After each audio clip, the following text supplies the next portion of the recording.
Assalamualaikum warahmatullahi wabarakatuh. Perkenalkan, nama saya Ius Yuspitasari dari kelas 04 Sake 001 dengan program studi S1 Akuntansi. Di sini saya akan mempresentasikan dan menjelaskan mengenai materi persaingan kompetitif. Pertama yaitu definisi. Definisi dan konsep strategi bersaing.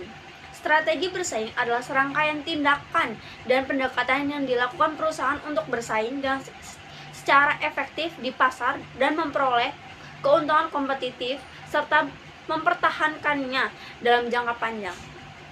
Strategi ini mencakup perencanaan bagaimana perusahaan akan bersaing, tujuan apa yang harus dicapai, serta kebijakan dan sumber daya apa yang digunakan. Menurut Michael Porter menyatakan bahwa strategi persaingan adalah gabungan antara tujuan yang ingin dicapai dan alat untuk mencapainya. Menurut Philip Coulter, mendefinisikan strategi sebagai usaha sistematis yang menempatkan perusahaan lebih unggul daripada persaingan dengan cara paling efektif dan efisien. Selanjutnya adalah pengertian persaingan. Persaingan merupakan realitas dalam dunia bisnis. Hampir semua industri menghadapi tekanan dari pesaing, baik dari dalam industri atau kompetitor langsung maupun dari luar, yaitu produk substitusi, pemasok, dan pendatang baru. Oleh karena itu, penting bagi perusahaan untuk memahami posisi persaingan dan bagaimana menghadapi dinamika tersebut. Materi-materi selanjutnya akan dijelaskan oleh rekan-rekan saya. Halo, dengan Maureen di sini saya akan menjelaskan 5 Forces of Competitive Analysis, 5 kekuatan persaingan by Michael Porter. Michael Porter memperkenalkan model analisis industri yang dikenal sebagai 5 kekuatan persaingan atau 5 Forces yang digunakan untuk menilai daya tarik suatu industri dan intensitas persaingannya. 5 kekuatan tersebut, yang pertama ada ancaman pendatang baru atau threat of new entrants. Pendatang baru bisa mengganggu stabilitas pasar jika hambatan masuk rendah, modal kecil, regulasi longgar, loyalitas pelanggan lemah, maka ancaman masuk tinggi. Ini akan meningkatkan persaingan dan menekankan keuntungan. Selanjutnya ada kekuatan tawar pemasok atau bargaining power of suppliers. Pemasok yang memiliki posisi kuat, sedikit jumlahnya, produk yang unik, sulit digantikan, bisa menaikkan harga dan mengurangi kualitas. Hal ini mengurangi profitabilitas perusahaan.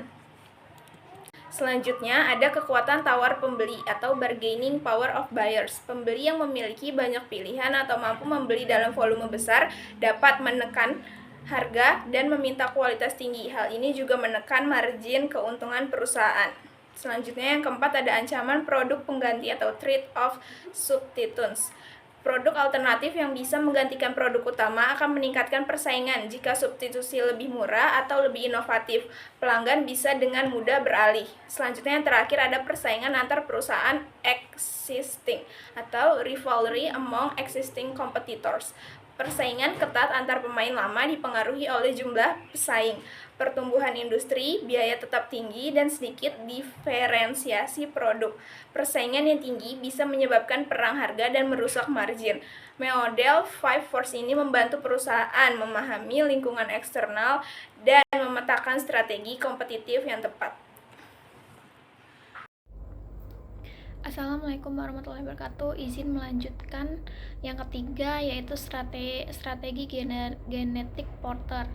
Porter juga mengembangkan tiga strategi genetik yang dapat digunakan perusahaan untuk mencapai keunggulan bersaing, yaitu yang pertama cost leadership atau kepemimpinan biaya rendah. Perusahaan berusaha menjadi produsen dengan biaya terendah di industrinya. Strategi ini efektif dalam pasar dengan konsumen yang sensitif terhadap harga. Kunci sukses yaitu skala ekonomi, kontrol biaya ketat, dan efisiensi waktu. Untuk resikonya, teknologi baru menurunkan efisiensi. Pesaing meniru metode fokus berlebihan pada biaya bisa menurunkan kualitas. Yang kedua yaitu differentiation atau diferensiasi. Perusahaan menawarkan produk atau jasa yang unik dan berbeda sehingga dapat membebankan harga lebih tinggi. Unsur pembedanya yaitu kualitas, inovasi, layanan pelanggan, desain, dan merek. Kunci suksesnya yaitu inovasi, R&D, pemasaran yang kuat, loyalitas pelanggan. Sedangkan untuk resikonya, sulit menjaga diferensiasi, biaya tinggi, dan kompetitor meniru. Yang ketiga yaitu fokus strategi atau strategi fokus. Perusahaan memilih untuk melayani satu segmen pasar atau ceruk tertentu secara lebih baik daripada pesaing yang melayani pasar luas, dalam bentuk fokus biaya atau fokus diferensiasi. Keunggulannya yaitu pemahaman yang lebih dalam tentang kebutuhan segmen. Resikonya, pasar terlalu sempit atau pesaing besar mulai meniru segmen ini. Ketiga strategi menurut perusahaan untuk konsisten dan tidak mencoba mengejar semuanya sekaligus, karena strategi yang tidak fokus akan sulit menciptakan keunggulan. Terima kasih. Yang keempat ada Research Based View atau RBV. RBV adalah teori yang menyatakan bahwa keunggulan bersaing berasal dari sumber daya internal perusahaan yang unik, langka, dan sulit ditiru. 4 teori utama yang melandasi RBV. Yang pertama ada Traditional Distinctive Competency atau keunggulan yang telah dimiliki organisasi sejak lama. Yang kedua ada Ricardian Economics atau organisasi harus fokus pada sumber daya yang memberi keunggulan kompetitif. Yang kelima adalah Perrosian Economics, yaitu pertumbuhan yang dipengaruhi oleh kapasitas manajerial dan sumber daya manusia.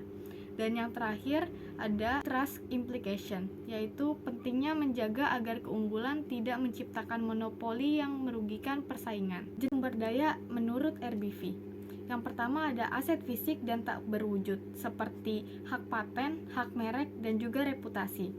Lalu ada kemampuan organisasi, informasi dan pengetahuan, serta hubungan pelanggan dan jaringan distribusi. Kriteria sumber daya yang menghasilkan keuntungan atau Frio Framework. Yang pertama ada valuable, yaitu memberi nilai tambah. Yang kedua ada rare atau tidak memiliki pesaing. Yang ketiga ada inimitable atau sulit ditiru. Dan yang keempat ada organized, yaitu yang dikelola dengan baik oleh organisasi. Jika semua syarat ini terpenuhi, maka sumber daya tersebut bisa digunakan untuk menciptakan dan mempertahankan keunggulan kompetitif jangka panjang. Kesimpulan dari presentasinya yaitu persaingan kompetitif merupakan inti dari strategi bisnis yang efektif. Untuk menghadapi tekanan pasar, perusahaan harus memahami kekuatan-kekuatan persaingan dan industrinya melalui analisis 5 Force dari Michael Porter yang mencakup ancaman pendatang baru, kekuatan tawar pemasok dan pembeli, ancaman produk pengganti, serta persaingan antar perusahaan yang ada. Untuk meraih dan mempertahankan keunggulan kompetitif, perusahaan dapat menerapkan salah satu dari 3 strategi generik Porter, yaitu kepemimpinan biaya rendah, diferensiasi, atau fokus pada segmen tertentu. Lalu untuk pendekatan Research Based View atau RBV, menekankan pentingnya sumber daya internal yang bernilai, langka, sulit ditiru, dan terorganisasi dengan baik atau FRIO sebagai fondasi keunggulan bersaing yang berkelanjutan. Dengan memahami lingkungan eksternal dan kekuatan internal, perusahaan dapat menyusun strategi bersaing yang tepat, menanggapi ancaman, serta memanfaatkan peluang untuk goal dalam jangka panjang.